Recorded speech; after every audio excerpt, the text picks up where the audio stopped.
Alright mga bossing, may tanong ang ating isang viewers, si Sutas, no? Ang tanong niya, kapag daw nasa gitna ba daw ang isang dama ng itim, ay kaya bang hulihin ng tatlo? Ito. Yan. Depende ho sa posisyon ng mga pyesa. Katulad nito, nasa gitna yung dama. Depende yan sa posisyon ng pyesa eh. Pag nagkaganito yung posisyon ng pyesa, ay may chance na mahuli kahit nasa gitna ang itim. Ganon mga bossing. Nakadepende na sa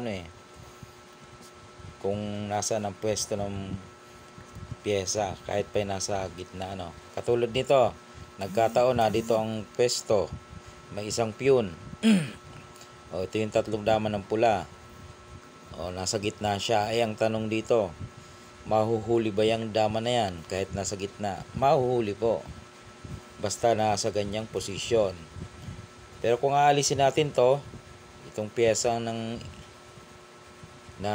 isang piyon, ay maaaring mag-draw yan. Okay? Pero pag nandyan yan yung eksaktong naging posisyon, pwede pang manalo ang pula. Paano?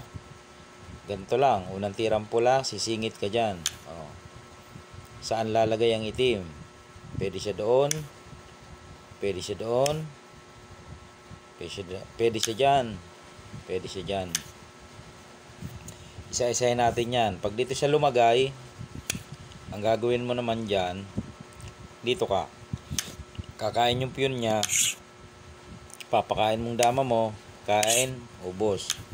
Ayun, may talo depende sa posisyon ng pyesa.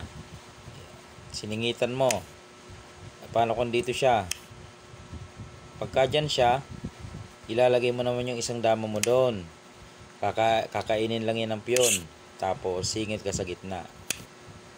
Pag sumulong lang, adi sagad mo lang, wala na siyang tira, kundi magpakain.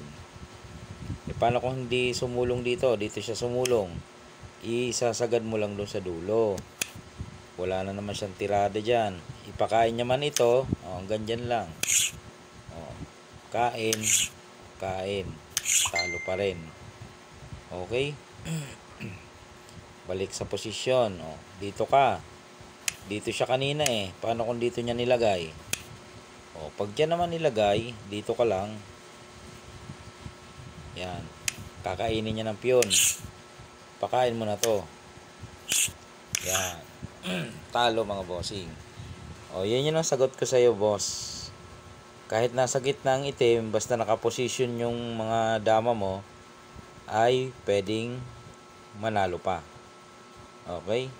Pero pag nasa gitna ang itim at nag-iisa na lang at wala itong piyon, ay tabla yan mga boss.